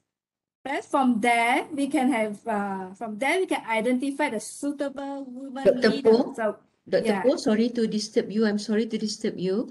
It means the competency meant for women leaders, right? Can we specify this for women? Yes, because our symposium is about women, so I think we need to focus. There must be certain competency for women leaders. Correct. So from this framework, we can identify those suitable women future leaders. Then we can nurture them through workshop and training and mentorship. do you have anything to add on this? I mean, for framework, we can design one framework for, for institution, we should have one framework, okay, to identify the competency needed for women leaders. And then from there, we observe and evaluate maybe yearly. Then we can identify potential future women leaders. Then after we identify, maybe it's up to our institution or department how many you want to identify, and then we can mold this maybe 5 or Dr. 3. Paul, we need, since our target, our output is we need to have 30% of the representation of women in the management. So it means the least, you need to identify about 30% to be groomed as the leaders. The least. Yes, the least of the party of the respective department or institution. Basically, based on the number of the institution or department. So the head need to have mungkin sedikit kalau apa tu sesuai lah ya. Apabila kita buat talent management ni, biasanya kita itu ada dua perkara ya.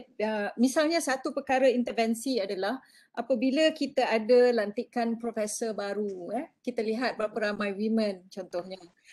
So apakah tindakan-tindakan cepat yang kita boleh buat terhadap profesor baru women ni supaya mereka ni akan lebih terserlah dan bersedia untuk mengambil tugas-tugas kepimpinan dan sebagainya. Jadi di sinilah kita boleh kata okay, a specific intervention for new women professors. One, bagaimana menyediakan professorial talk. Two, how do they publicize their skills and bidang kepakaran contohnya kan. Three, for them to attend kursus-kursus AKAP, making sure that they go there because and to be talent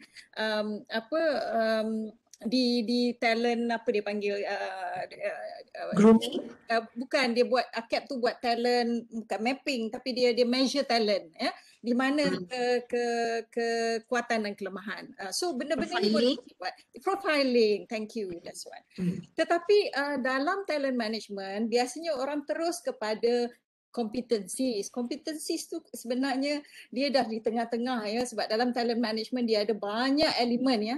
Satu yang selalunya orang terlupa adalah talent planning. Ya, talent planning ni is actually at the beginning. So bila kita buat talent planning, kita boleh nampak ke mana pergi wanita Kenapa fakulti ni mana pergi wanitanya ya di fakulti ni? Tengok ya dalam kepakaran-kepakaran ni semua lelaki. Memang tak pernah ambil wanita ke? Tak ada yang ada merit ke? So these saya rasa daripada talent planning kita dah boleh nampak di mana ada gap yang sebenarnya dalam setengah-setengah bidang kita disebabkan yang mengambilnya adalah orang dalam bidang itu, dan kalau orang dalam bidang itu adalah semuanya lelaki. Back to the fact ya. So inilah sebabnya saya rasa talent planning tu perlu dimulakan daripada kita terus kepada talent development, sebab talent development is actually in the middle ya. We start with talent planning and and of course succession lah kan. Dan dalam succession kita dah boleh kata siapa sini yang boleh kita kata succession tu macam sekarang kan orang tanya Prof Samsul Amri contoh, Prof Samsul Amri siapa succession you? Tapi kita tak tanya yang wanita, siapa succession you boleh tak you nama 2-3 orang, can these people shadow you tak? So that they learn along the way. So these are, I think lah, whether it can be done or not, but we try, but these are some small intervention yang mungkin kita boleh buat. Yes. Talent planning ni Prof has started with talent planning. Okay, agreed. Talent planning, profiling, development. Okay. Competency development. So we focus on the gap happen maybe on in women leadership. Yes. Okay. How about what do you think of the Kesihatan? The mental health, physical health. Can we have this the action plan on mentorship? Can we see what we have? We have mentorship on supporting our women colleagues on the mental health, the physical health, and so on, work-life balance. What action plan can we have on this to support women? What action plan? What can we do?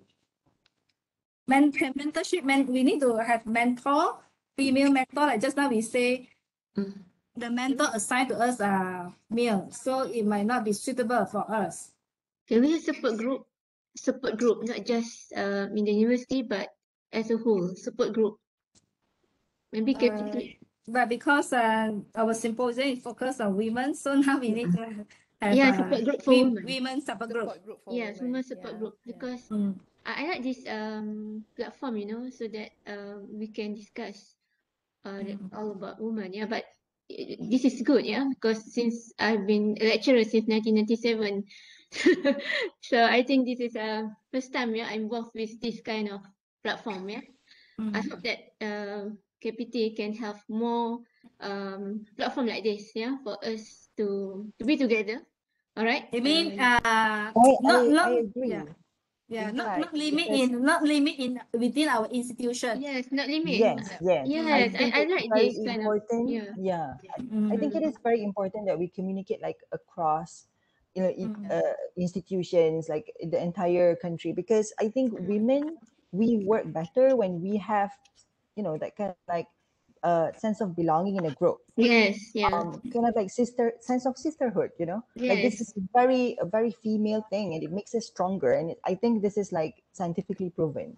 So I think it's really great to be able to listen to everyone here, all the women academicians, like amazing figures from government, from different universities. It's really, I think attending this symposium itself today is really empowering. I think it should be something that is done continuously, and it should give birth to like many other activities. Like definitely I support, like if there is like mentoring system, training, series of training, support group, and do it like on different social media platforms as well. It could be something that we celebrate, and like I really feel strongly about celebrating and making a lot of noise, because I think that's how we create like volume and people wanting to see and hear what we have and what we talk about and what we have achieved.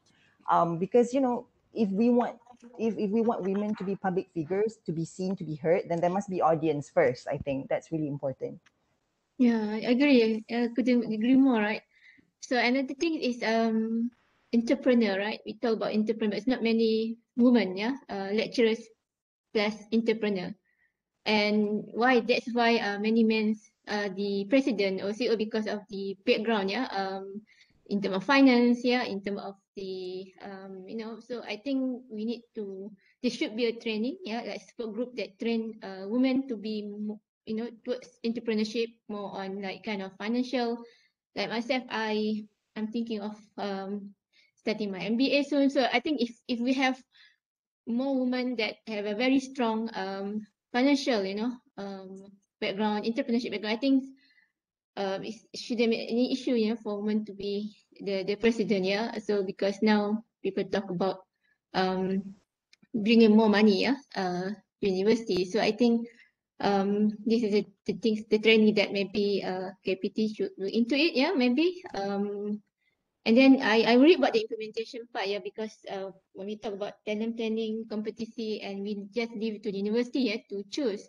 I'm afraid that if you just leave the university to choose, I'm afraid that there's some women will be left behind, right? So I think it should be some kind of platform like a database, or KPT, make it as a database, and people can just lecturers or women that interested to join maybe can just join without really need to go through the university, because sometimes it should be formal, sometimes should be not, so that we need to bring more women that are ambitious and also really want to contribute, not just ambitious, because I think most of us would like to contribute, but we don't know how to contribute. How, so I think this is a very good effort from KPT. I really salute. Thank you so much, yeah, for having this kind of platform. Yeah, thank you. Yeah, thank you. I understand. Yeah, as you mentioned, I mean, even if we have the talent training and so on, if let's say it's dominated by the I mean, mere colleagues also, you're back to the square is the same, right? So we need an open database that anyone, that especially women, can join. It's not dominated by certain section or certain component or certain department. It should be open to all, that everyone can join, right? Dr. Haslisha, what you mean? You need to have open database. So, Yes, yes, open database, yeah. yeah. And the other thing just now about the mental health, we should formalize our women support group, maybe formalize, not after this we end here. Okay, we should have a continuous development to formalize our discussion and so on. And then we can continue with building up a formal group. And then from this formal group across institution, we can extend our expertise to community. Okay, again, we can set up maybe, as you say, have a group in the social media, Facebook, and so on, and publicize about the community work that women leaders have done, okay, women lecturers have done in the community and so on. So we can synergize, I mean, the women power across institution through the social media. So for mobility and partnership, international partnership, what do you think we can do on this? And also digital citizenship. What do you all think? How can we improve women in this area, digital citizenship, and also partnership internationally?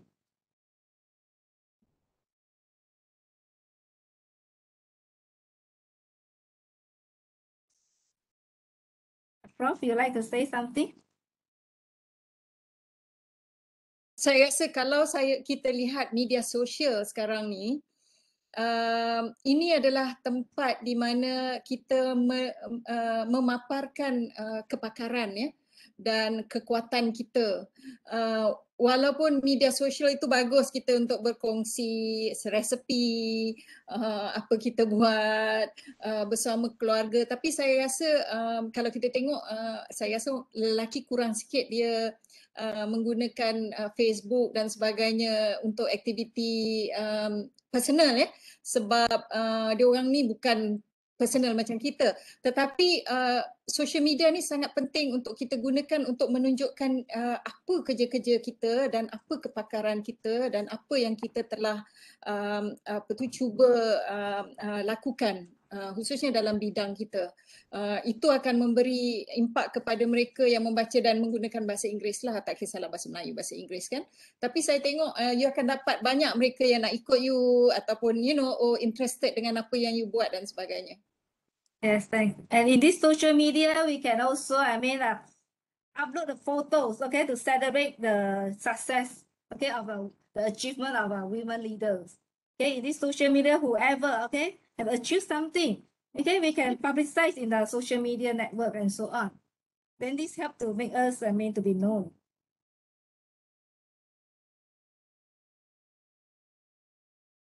And okay, let's talk about the digital citizenship. How can we improve the digital citizenship of women? Because women usually are known as not so pro, okay, not so good at technology. How do you think we can improve on this? Is that the technology is usually dominated by our male colleagues and so on? They are better in this. What do you think we can do on this? I think we have to send more women, like as a lecturer, sometimes we have like a break, right? Maybe 6 months doing practical industry. I myself went for practical in Malaysia Airlines for 6 months. I think more women need to, they should be involved with the industry. Yeah, send them to the industry so that they can involve, with the current technology, especially now for IR, for post industry revolution. So I think there should be a platform for the women to go to industry, maybe for a year, okay, maybe for 2 years. Because I know IPTA have, before that I'm from IPTA also, before I joined IPTS. So IPTA, they have like sabbatical leave, right? So instead of sabbatical leave for maybe for 5 years, then you can apply for another sabbatical leave. Maybe what make it more frequent, yeah, so that the the lecturers can go to the industry frequent, yeah, so they can take a break. Okay, this is important, especially when now we talk about digitalization. If lecturers don't know what is the current issue in the industry, and when they teach, then it's becoming obsolete. Some of them are obsolete, right? So I think it should be a platform for women, yeah, to be in the industry, because now the criteria chosen is for guys, yeah, but now it have to be more on women, yeah. I think should have a platform for women to involve with industry through sabbatical leave, through practical training. No maximum, it's not enough. Maybe 1 year, 2 years, okay, to be in industry, then join university, then continue with the university. I don't know. I think just my So, doctor, you suggest that our institution should have this more systematic training to send women out to the industry. Yes, to put more women in industry. Maybe for 3 months they are in the industry, okay, to learn out the up-to-date skills and so on. Not enough. I think 1 year. I think 1 year or 2 years. Okay. 1 year lah, yeah. 1 year don't. I guess It's it older. depends on the industry. Some industry 6 months is sufficient, and some maybe require about 1 year. It depends, I guess. Yes, it depends. Yeah. So we propose, good idea. we should have, we should propose to our institution to have this brand of sending women, okay, especially to the industry to polish our technological skills. Yes. Yes. Because university, they want to bring more collaboration, right, to industry. If the lecturers didn't go to university, to industry, how can they collaborate with industry? We talk about industry that want to collaborate, yeah. It's like alien, yeah, industry with us. But if lecturers didn't really know, yeah, the what is like to be industry, yeah, what are their, okay, what are, how they, what are do and don'ts, yeah. So we say we want to collaborate, but we don't know, yeah, what actually happen in industry. So that's why I think we as a lecturer have, take this opportunity to work, yeah, together with Yeah. you obviously Apart from students need to go for practical training, lecturers need to go for internship. Have to. Yeah. Especially, women, we are not so good on all these things, on technology part. Yeah. Yeah, maintenance, especially aircraft line maintenance. Yes, all people talk about guys, line maintenance. Girls hardly involved with line maintenance, yeah. So they do critical, not critical, we call it highly skilled, technology, yeah. Line maintenance, aerospace, aircraft, space, satellite. So I think we should have more girls, women, this kind of technology. Bercakap tentang mobiliti, memang dapatan kajian-kajian di peringkat pendidikan tinggi memang menunjukkan bahawa wanita memang kurang level mobilitinya khususnya keluar negara dan dengan industri. Sebenarnya kenapa? Adakah sebab tak ada desire tadi yang dibincangkan tadi, ataupun ada kekangan lain, ataupun adakah kekangan struktur organisasi, misalnya mobiliti mesti 3 bulan minimum, maksimum, wanita susah nak tinggalkan keluarga, anak. So I think kalau kita boleh dapat perkara ini, mungkin saya rasa sistem itu boleh ditambah baik, kan? Supaya lebih fleksibel.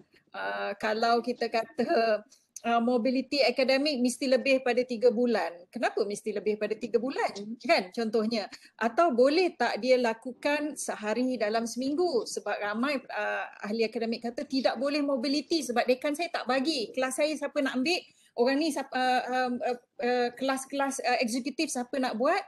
Jadi boleh tak kita tambah baik sedikit sistem itu supaya tidak begitu strict, and mungkin it's a 1 day a week mobility or once in 2 weeks mobility, that kind of thing lah. Sebab saya pun tak pasti apakah yang menyebabkan kurangnya mobility. Saya ada buat kajian mobility tapi untuk tak melihat women specifically, tapi kebiasaannya disebabkan tak mobility ni, satu, meninggalkan keluarga, tak mau angkat family berpindah ataupun keluar negara khususnya berpindah. Kedua, isu-isu pengajaran, penyeliaan di fakulti, Dan ketiga, takut nanti kalau tinggalkan kehilangan seniority di fakulti.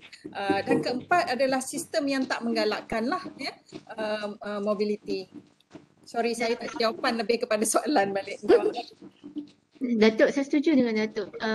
Saya fikir better kalau kita ada satu bengkel yang kita boleh fokus. Sebab saya rasa ramai yang nak pergi, Datuk. Cuma like Datuk cakap tadi, tak ada succession plan. Okay? Bila kita pergi, seniority hilang. Bila kita pergi,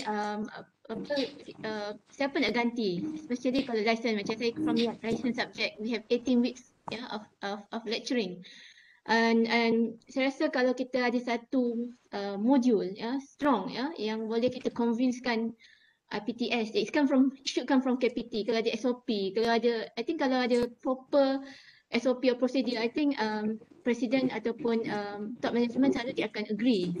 Cuma sekarang kita tak ada standard SOP, tak ada standard policy from yang boleh kita jadikan rujukan sebab apa-apa PTS diperlukan rujukan. Sebab saya rasa ramai yang nak pergi, cuma tak ada.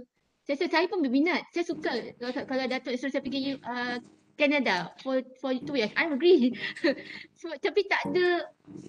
Tapi tak ada yang saya cakap lah, tak ada prosedur, tak ada apa dia punya output, apa outcome dia. Sebab bila dah balik, apa dia punya contribution. Takut nanti pergi dah tak nak balik. Pergi akan stay kat sana. So kalau ada satu discussion yang macam ni, dan kita boleh keluarkan satu modul ke atau satu polisi ke, saya rasa to be a reference lah untuk universiti, dan saya rasa bagus lah Datuk kalau kita boleh buat. Thank you. Datuk, would you like to add anything on this about the standard policy from KPT? Is it possible to do that? We may want to propose a policy. Policy on attachment. We do have now, but maybe kita ada sekarang polisi itu, mungkin kita perlu perkemaskan. Just like what Datuk mentioned just now, rather than 3 months, 2 years, ataupun 6 months, maybe we need to have a mixed mode punya approach of doing attachment, industrial attachment. Kita nak propose polisi, Dr. Po. We can just put our thoughts here, okay? Then I think it's true. That's one of the biggest challenge lah. I mean, for a woman to leave the family behind for 2 weeks or 1 month just for attachment. Most women would think not twice, but maybe 1,000 times, like including me. But if you give the same opportunity to men, they will just come back, pack things, and go out. So I think that you can find the answer for your research already. Family is the main factor for mobility of women. Banyak challenge rupanya. Okay. Okay, thank you for your sharing. Okay, we will consolidate this input, and can we have any discussion from all of us here before we leave the session? Anyone would like to add on?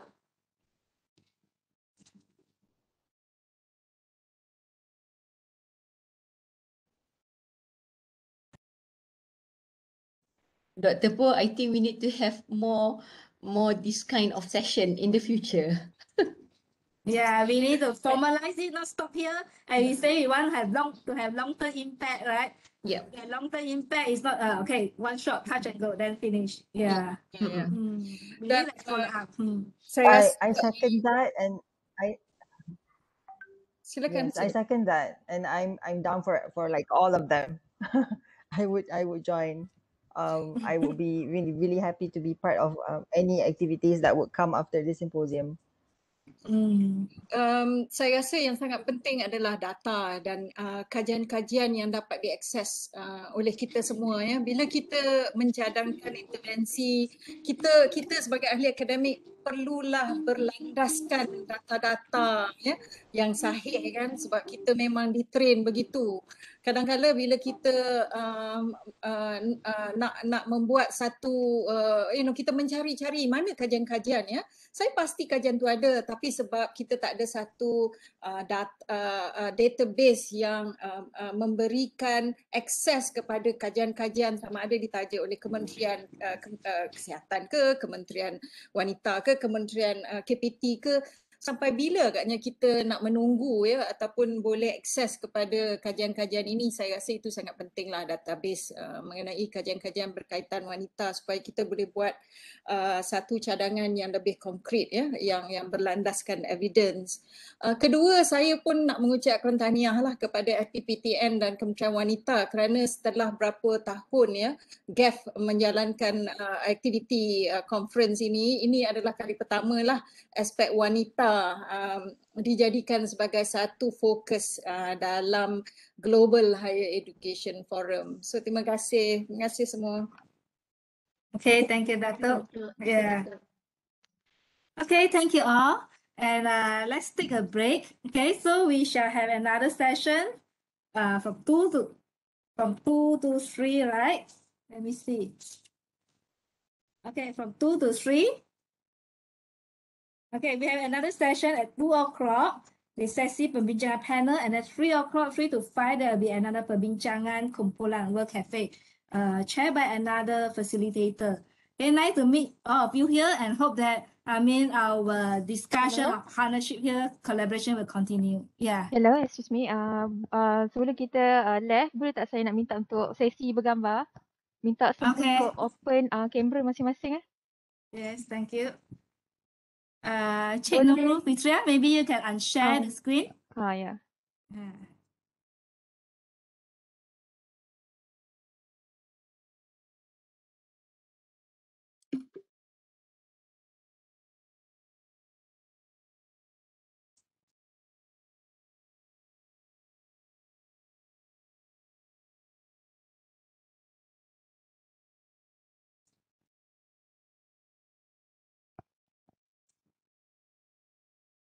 Okay. Okay, thanks. Okay, Dato, thanks for joining our group. Bye-bye. Thanks, bye. Have a good break. Thanks, everyone. Bye. Okay, thanks. Bye. Thank you. Thank you, everyone. Thank you.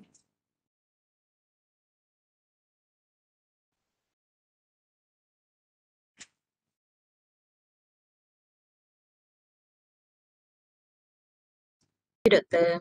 Thank you. Thank you for sharing. Thanks. Bye. Bye. Adik.